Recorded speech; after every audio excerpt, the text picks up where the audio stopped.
record button. Got it. Okay, very good. Well, good afternoon. I'm Amy Leister. I'm a vice president here with the Greater Scranton Chamber of Commerce. I'd like to welcome you all to State of the Workforce with Terry Ooms, the Institute of Public Policy. This is a program that we've been doing with Terry for many years. This is our third year, I believe, and it's a great way to start off the year. I'll ask anybody if you can please put yourselves on mute. That way we can help diminish background noise as we guide through the program. As I said, this is a program that we've done with Terry for several years, and it's a great way to start off the year to give a perspective and a snapshot of what the workforce looks like for us in 2023 and what we can expect for the year. Skills in Scranton is the workforce development affiliate here at the Chamber of Commerce, and our goal is to connect business with education, to build a talent pipeline, and provide support services for career pathways for the job seekers, for our educators, for students that are looking to grow into a career here in Lackawanna County. I'd like to welcome the educator and in the workplace participants to today's program as well. And these are educators, not only teachers, guidance counselors, curriculum writers, and school board directors from our area public schools. So welcome, we're happy to have you with us today. Before we get started, I'd like to just give a little background on Terry. Terry is the president and CEO of the Institute. The Institute provides essential research, data analysis, and consultation to private, public, nonprofit, and institutional sectors. It is a partnership of 13 higher education institutions and the business community and the research and community research, public policy, and data to make more informed decision-making processes. It promotes regional cohesion and social innovation, facilitates and provides research support for 7 issue-based track focuses with over 100 volunteers. Terry is the founding president and CEO since 2004. She is responsible for research, development, and operation functions. She has a Bachelor of Science degree in public administration and an MBA in finance from both the University of Scranton. From 1997 to 2004, she has served as president and CEO of the Inland Empire Economic Partnership in Riverside, California. Before I turn it over to Terry, we'd like to welcome her, thank her for being here again this year. And then as we move through the program, if you have any questions, if you can place them in the chat, and then at the end, we'll kind of like circle back and engage with any questions. So with that, thank you for joining us. And Terry, welcome, it's all yours. Thanks, Amy. Hello, everybody. Happy cold day in February. And let's talk about economic opportunity in Northeastern Pennsylvania. It's a very exciting time to be here. Students have more potential for a variety of different occupations than ever before. So we're going to talk about what that means for all types of students and the sectors that they can be employed in the region. Next slide, please.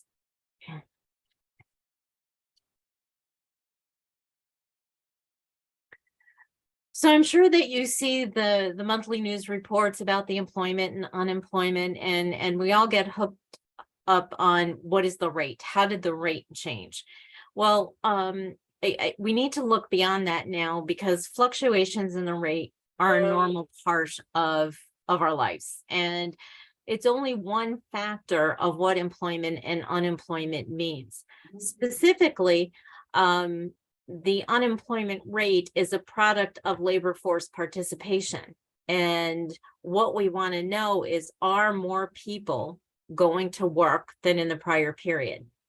So when we look at labor force participation, our area is actually slightly on the lower side. It's only around 60% of the labor force that is 16 years and older, or to 65 years that are participating in the labor force.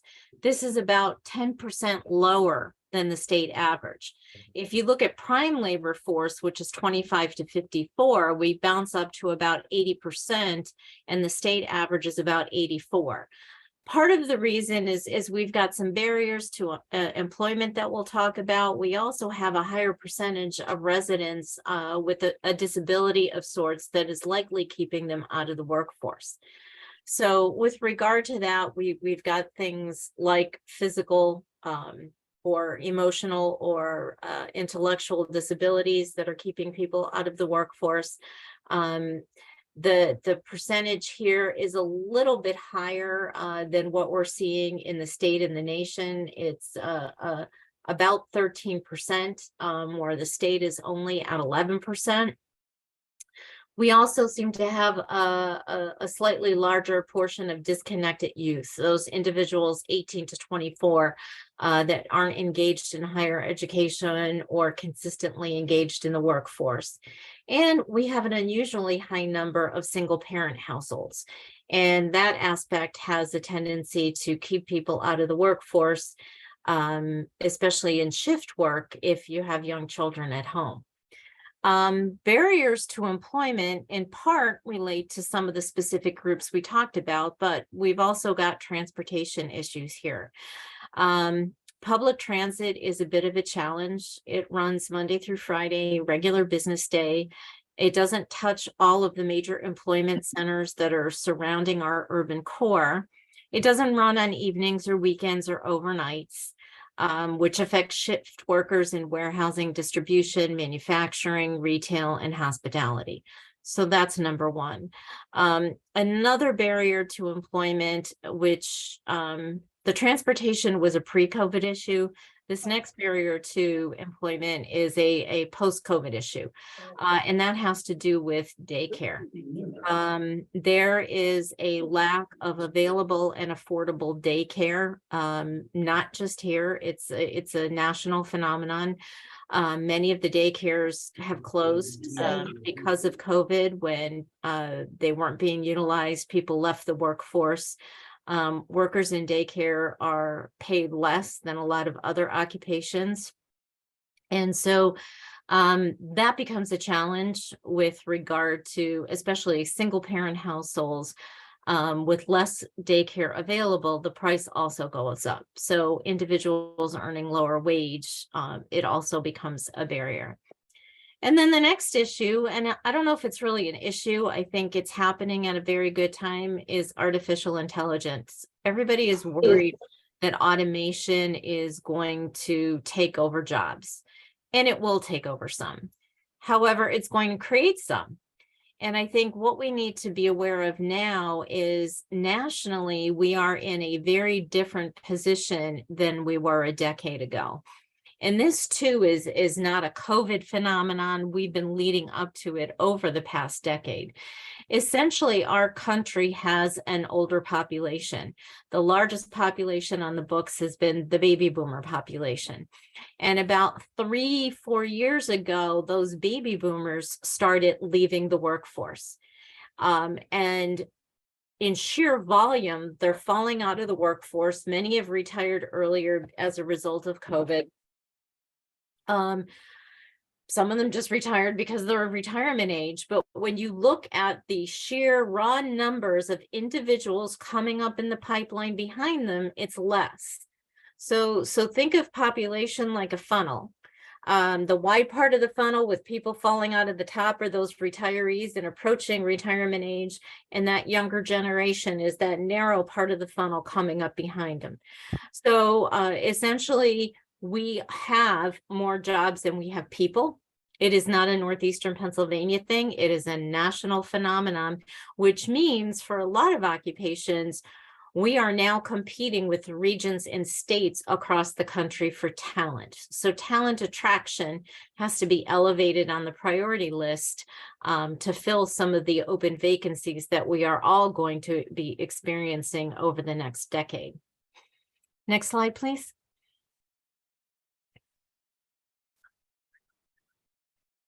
So here's some of the demographics. We looked at the regional labor shed, which includes Lackawanna, Luzerne, Wyoming counties, Wayne, Pike, Monroe, and Susquehanna, Lackawanna alone, and Pennsylvania.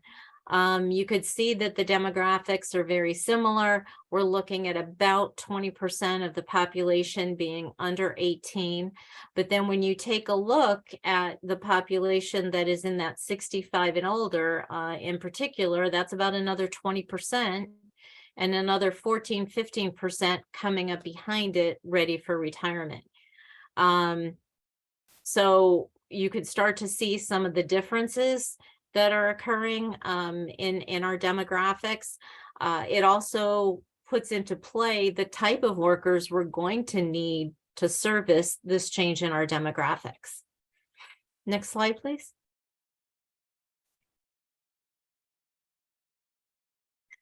So this is currently the education attainment of Lackawanna County, the labor shed I mentioned in the state. As you can see, we have a larger percentage of our population with only a high school diploma.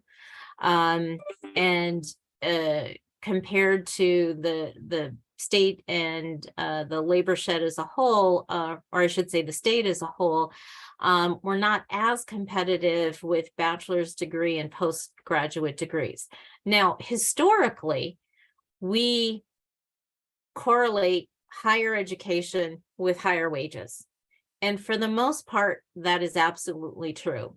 However, with the dynamics of COVID and technical occupations that no longer require four-year degrees, as well as some of the trades that don't require four-year degrees, we can start to see those average wages for the less educated starting to increase. I think the key that we need to remember here is that our workforce does need to have more than just a high school diploma. And I'm not saying it needs that four-year degree or necessarily that two-year degree, but credentialing, certificates, apprenticeships, all have significant value, especially in the way our economy is running and our workforce needs are running. Next slide, please.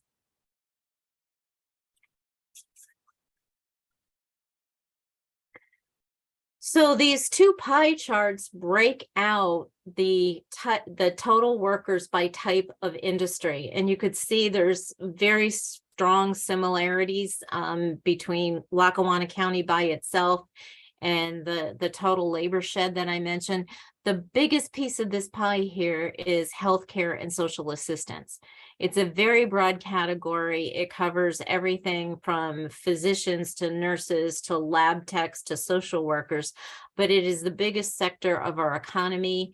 It has grown and over the past decade and is one of the few industries that's actually going to continue to grow over the next decade. Retail trade is big. That's very common to have retail in the top 3 or 4 of any type of community. So that's not unusual here. Accommodation and food services is also very large. Educational services, so all of the teachers and school administrators and all that comprise that is another large sector. And manufacturing is a fairly good sized sector in Lackawanna County too. It's interesting how people think that manufacturing no longer exists in northeastern Pennsylvania, and it is a major employment sector. Next slide, please.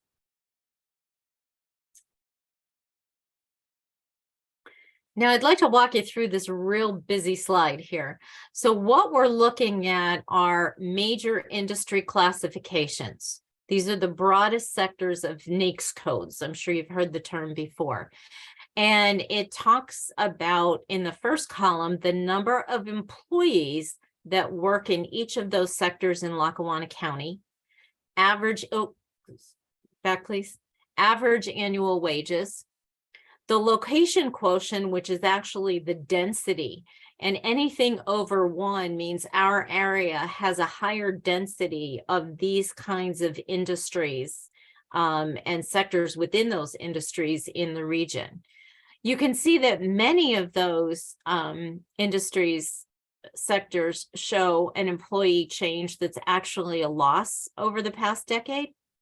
There is a positive wholesale trade in there, but for the most part, we're seeing some losses. Manufacturing is also another one that was positive, a little over 1,000 in transportation and warehousing. But now let's look to that 10-year forecast. And if you look at that annual growth, which is the very last column on that page, you're going to see a lot of negative numbers. And essentially, overall, employment is going to contract by 0.7%. And people get nervous when they see that, but I want to encourage you not to be nervous, because I want to focus on total demand, the blue column. So while no industry is going to have explosive growth over the next decade, it doesn't mean we don't need workers. The workers are going to fill positions from retirees and people that transfer in fields. And you could see in that total demand column over the next 10 years, there's going to be over 20,700 opportunities in healthcare and social assistance in Lackawanna County alone. That is huge. Retail is another big one.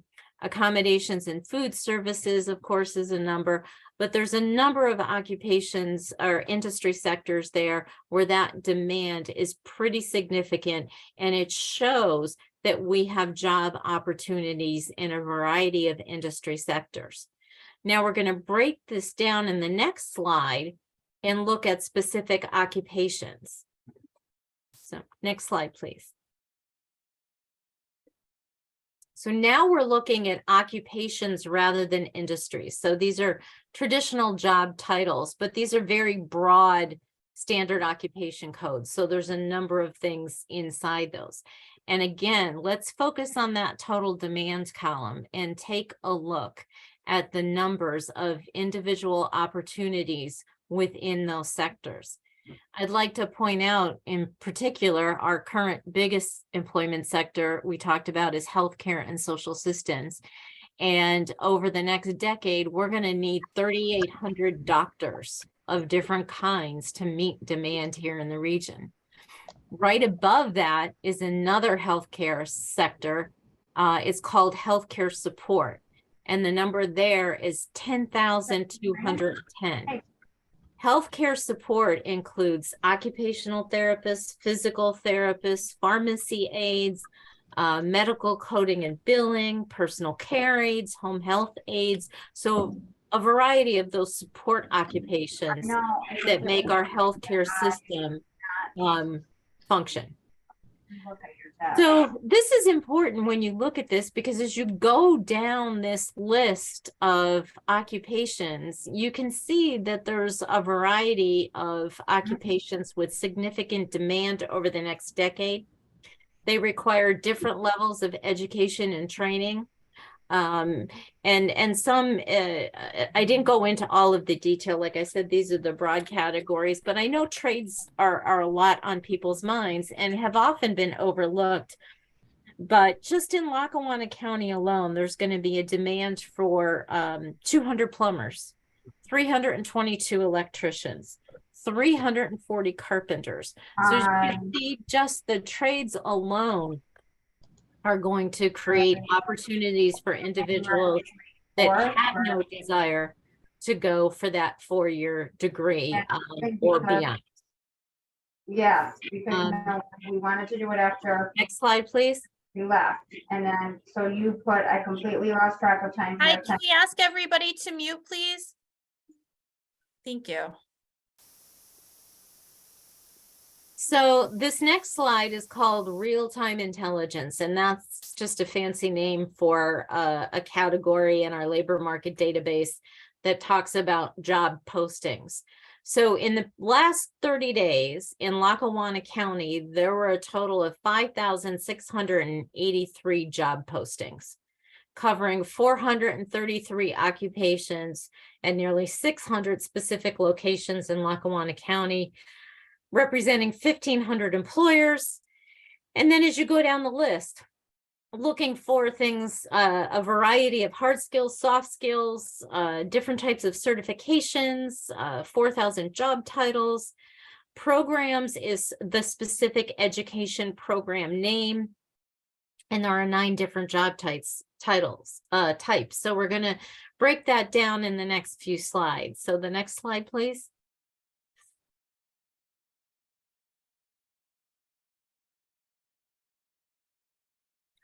So when we talk about occupations, so the job postings, as you could see, the top ones have registered nurses, stockers, and order fillers, frontline supervisors or first line supervisors of retail sales workers, retail sales persons, licensed practical nurses, truck drivers, medical and health service managers, a variety of different occupations in a variety of different sectors.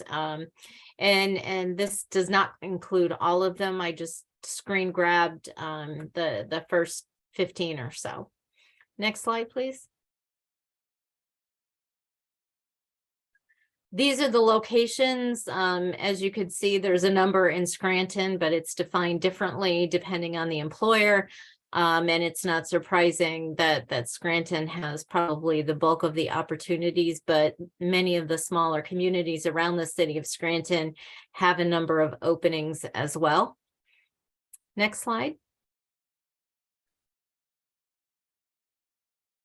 And these are the certifications that employers are looking for: life support, a registered nurse designation, a general driver's license, advanced cardiac life support certifications, certification in cardiopulmonary resuscitation, licensed practical nurses, pediatric advanced life support, first aid. And again, we're seeing that demand in healthcare as being a primary driver of the types of certifications needed.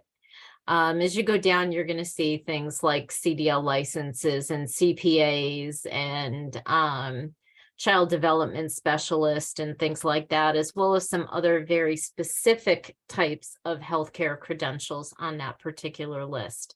And again, this is a screen grab of the top 20 or so, and not indicative of the entire list. Next slide, please. When we look at hard skills, I think the biggest thing to pull away are those basic computer skills, the ability to use the Microsoft products, General Office, Excel, Microsoft Word, Microsoft Outlook, PowerPoint. Those seem to be taking up the majority. There is a need, and I saw this in the numbers last year, is the ability to speak Spanish is showing up in more and more job announcements than in the past. And some other specific skills relating to manufacturing and merchandising, experience in retail sales and cash handling are also some of the hard skills that have been designated in those job ads. Next slide. And then soft skills. I made this list a little bit longer because this is one of the things that we hear from employers that seems to cause more consternation than the lack of hard skills and other credentials, is that soft skill, the ability to communicate effectively and be a team player and provide strong community service. That detail-oriented ability, some of the things like problem solving, so critical thinking skills are very important. Time management, self-motivation, the ability to work in a fast-paced environment. So many of these are not learned skills or innate skills, but some of them are learned, and through the education process and just the requirements of meeting those demands, some of these skills are learned more effectively by some students than others. Next slide, please. So as I mentioned, the job announcements also refer to programs. So for the jobs that indicate a higher education degree is required, you can see the top program names. And of course, since nursing was the highest demand occupation, nursing is going to come up most in the active job ads. But business engineering, accounting, speech language pathology, business administration, finance, social work, psychology, all of these could be construed as post-secondary majors or credentials and certifications. So again, I just like to express that there is opportunity in part because of the diversity, but it goes deep. There's a lot of opportunity and there will continue to be so for the next several decades. Next slide, please. So what are some of the things we're facing? Part of it is that generational cycle of poverty that's happening in northeastern Pennsylvania. We have a higher poverty rate in northeastern Pennsylvania than the state average, than other areas in Pennsylvania, as well as the nation. And that's obviously historically been tied to lower higher education attainment and obviously lower wages. This is not an easy cycle to break. We have a lot of social service organizations in the community that doing their best to break that cycle, as well as those that are meeting safety net issues. But the challenge in having that higher poverty level is, even though there's job opportunities for individuals that are worried about putting a roof over their heads, keeping the utilities on, buying meds, having enough food to last the month, it doesn't necessarily make them good employees when they're dealing with those kinds of issues. So that higher poverty rate is certainly affecting our labor force participation rate, as well as just general consistent, reliable employee retention in a number of industries and occupations. The next bullet is that 4-year degree. Again, and I could get in a lot of trouble because our organization is a partner between higher education and the business community. But there are many occupations where that 4-year degree is not a necessity. That will continue to grow as technology advances and credentialing and certification become higher priorities than traditional 4-year degrees. Stressing education, I'm not being hypocritical here, but having something beyond that high school diploma is really going to help workers achieve higher wages. So whether it's on the job training where they earn certification, credentials, apprenticeships, whether again, it's those certificate programs, things like that to elevate the skill level, make an individual more attractive and give them greater opportunity. It could potentially also start them on that first rung of a career ladder where they can continue to advance their education and move up the ladder into other occupations. Another challenge that we have is the lack of regional economic opportunity. I think I've showed you with the data that it is absolutely not true. But yet people believe it to be true. Every spring, we conduct a poll among the students at our higher education institutions about whether or not they would like to work in northeastern Pennsylvania upon graduation. And about half of the students say no because they don't think there's economic opportunity. And of those students, half of them are from the region and they still don't believe there's opportunity. And the other half are from outside the area. And some of them just want to go to where they came from, but the others don't believe that there's economic opportunity here. And so we're working with our higher education partners to create more opportunities to educate and inform current students about these opportunities. And the other bullets, wages and quality of life, because they're kind of all connected. The wages here are still somewhat less than comparable positions in other communities. In part, it's related to the cost of living, but historically that's been a challenge in the region. And so individuals can go elsewhere and earn a higher wage and live in an area that has a similar cost of living. That gap, however, has begun to close. It started before COVID, The worker shortage with regard to COVID has shrunk that gap as well. So it's not so much a factor anymore, but we're still dealing with individuals that believe it is a deterrent to work here because they're going to earn less money than if they worked somewhere else. And then finally, quality of life is on this list. And quality of life, we do have a decent quality of life. There is recreation, there is amenities, there are venues, there are things for youth. Again, I think it's something that residents tend to take for granted and think you have to go elsewhere for all of these other things.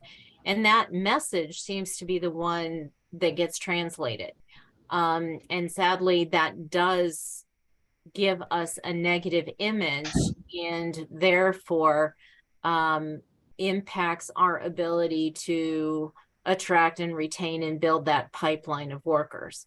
So that's another thing that we have to break down the barriers, break down the wall, spread the right information, and I think it can make a bigger difference in our workforce efforts.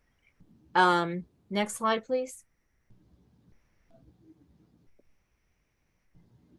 So what are the drivers of success? Obviously, strong academic foundations, social and emotional maturity. So the ability of schools that can provide that social and emotional learning is critical, because students, especially students from impoverished families, are not always getting to develop those skills at home. Critical thinking skills, as we've noted on that list of in-demand skills from employers, are extremely important. Instilling the foundation of lifelong learning. As I mentioned, all of the occupations have a variety of career ladders that with further education, training, and experience can push people up that ladder to better paying occupations, different occupations, that can cross industries, even in some cases where there's opportunity.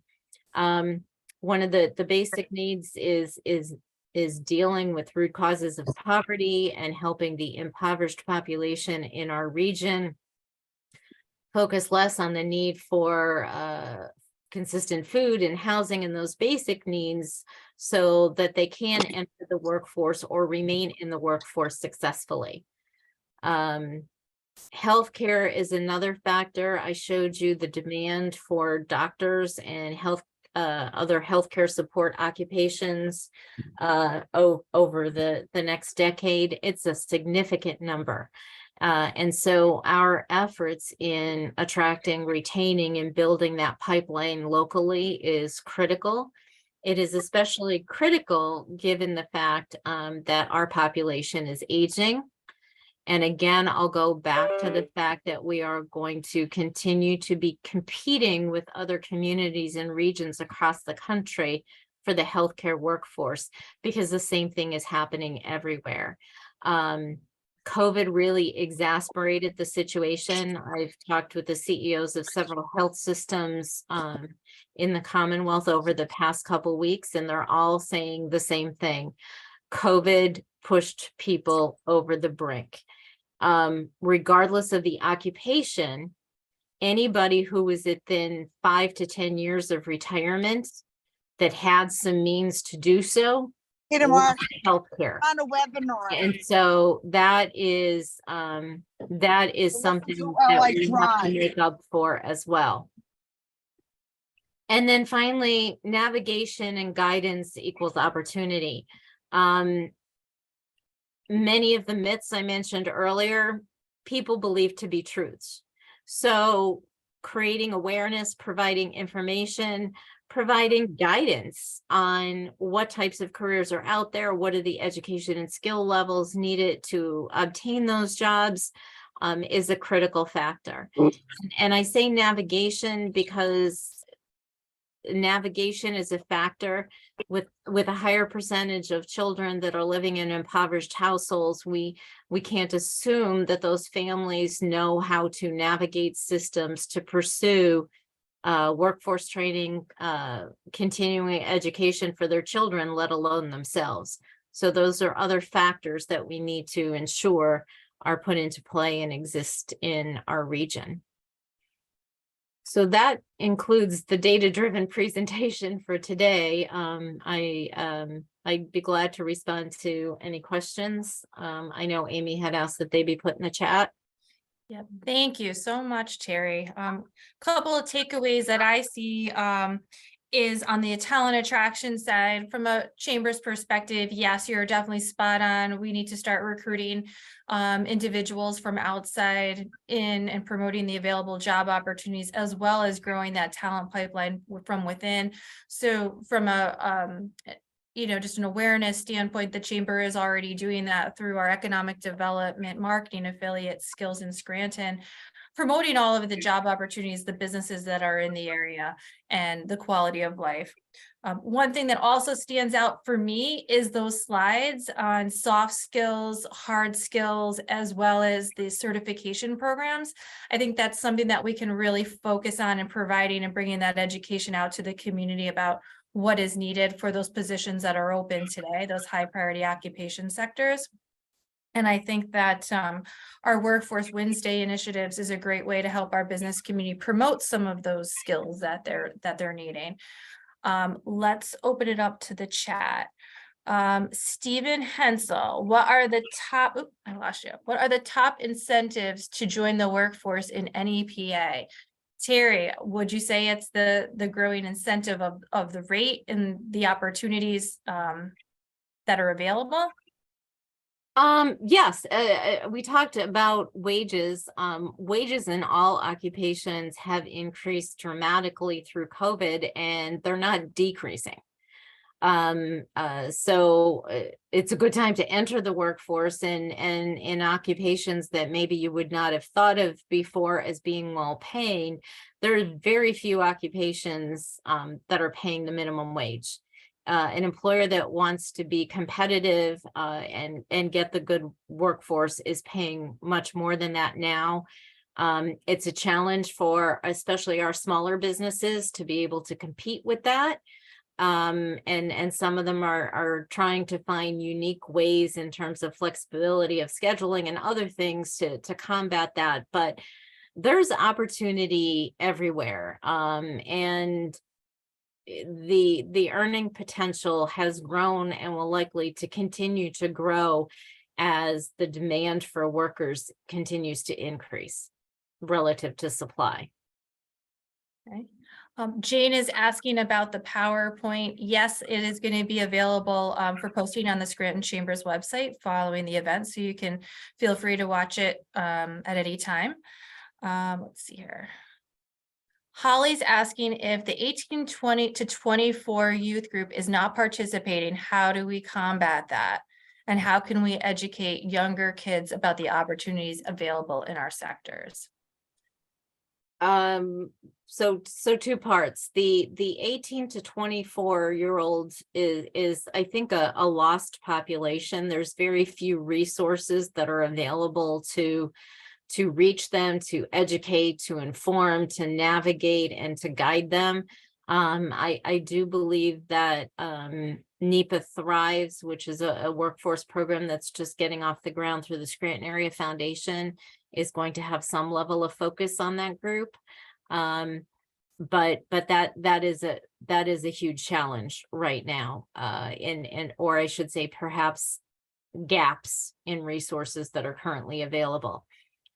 With regard to students in K through 12, there's a lot of pressure on teachers to deal with this and to create awareness, maybe to find ways to build information into curriculum. Guidance counselors, we know, have become social workers more than guidance and career counselors, so that in and of itself becomes a challenge.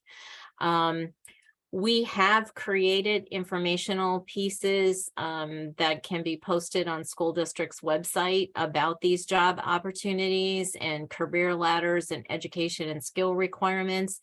They would be perfect for parents and students alike, but they can be used as a tool to share information. And I Not sure if I sent them all to you, Amy, but I can get them to you and you can distribute them to the group. That would be great. Also, from the chamber's perspective, Holly, we are thinking about that on a regular basis, trying to build a talent pipeline. And one of the things that we're doing now is piloting a career video series that should be posted shortly. So it's a 2-minute video on a specific career in those high priority occupation sectors that Terry referenced. So a lot of the positions in healthcare are you're going to see coming up.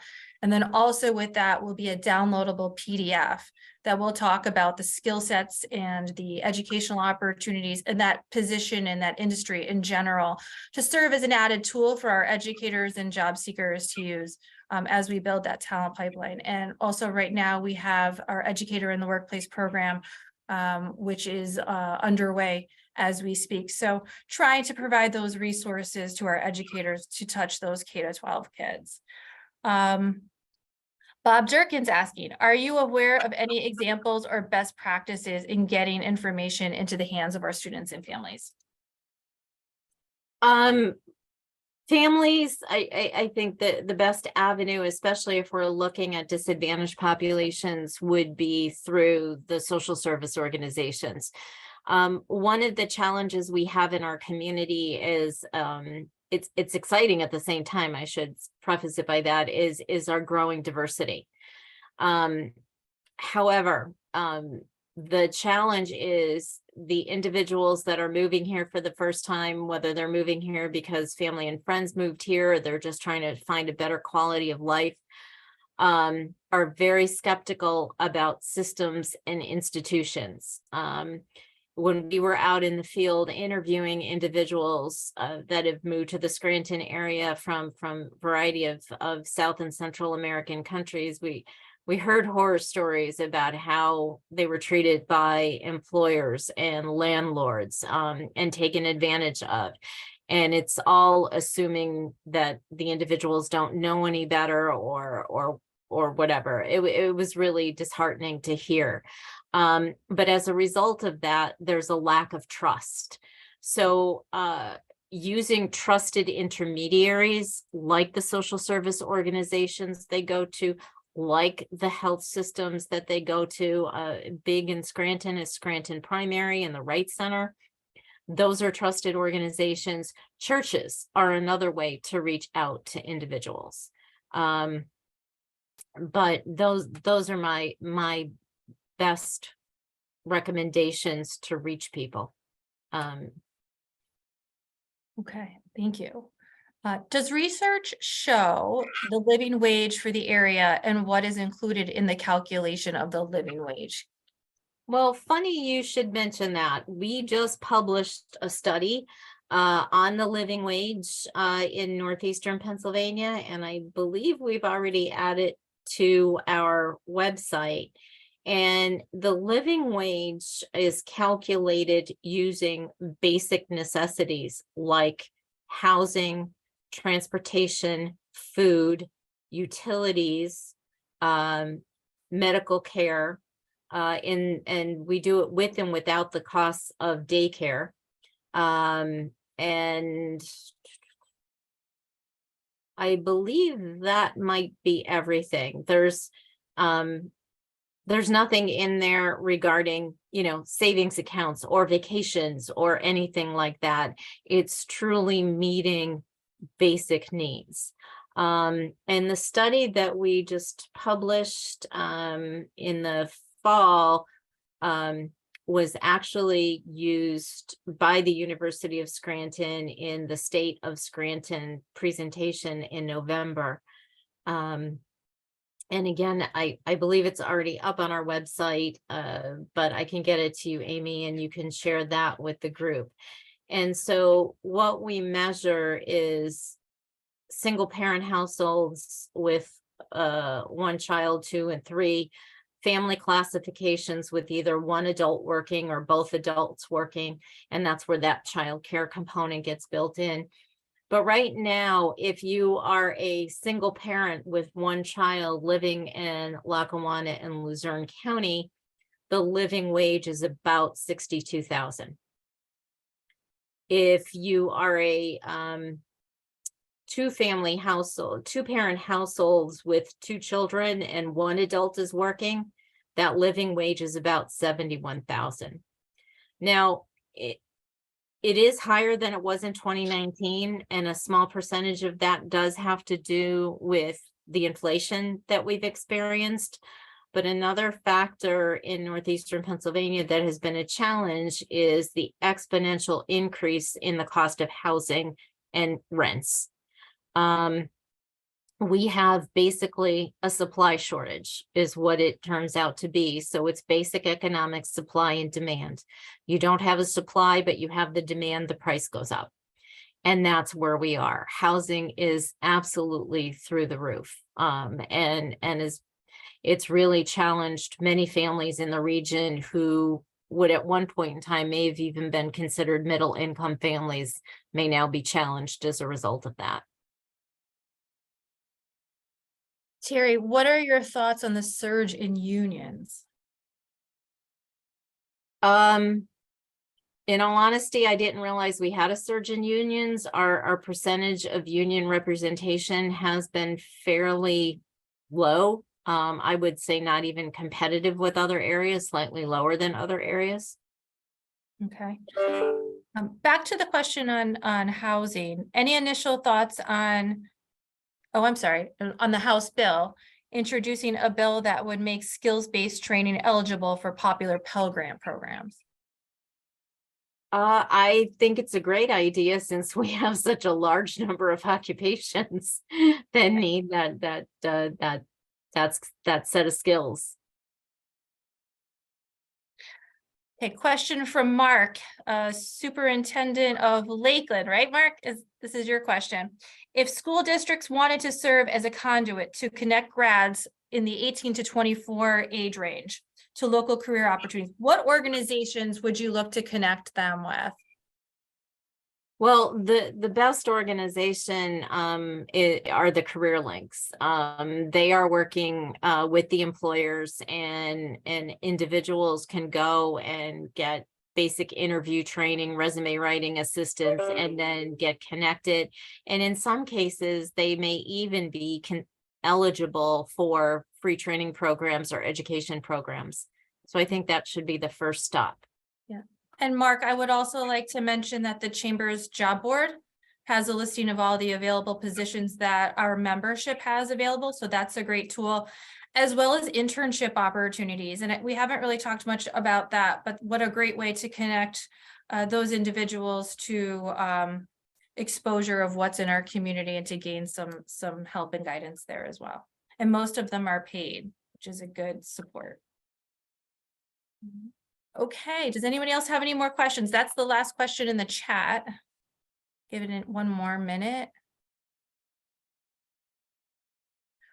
Okay, well, that is it.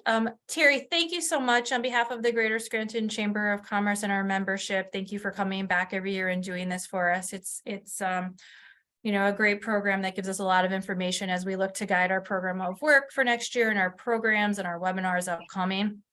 For all of you in attendance and our members who have joined us, thank you for supporting our webinars and our events. Please keep a lookout on our Scranton Chamber website for upcoming events as well as a webinar series. And as always, if you have any suggestions of any follow-up materials or any other type of educational opportunities and topics that you would like to hear us bring as a resource to you, please send me an email or reach out to anyone here at the Chamber. So on behalf of the Greater Scranton Chamber of Commerce, thanks for joining us today. Thank you. Thank you. Thank you. Thank you. Thanks all. Take care. Mhm.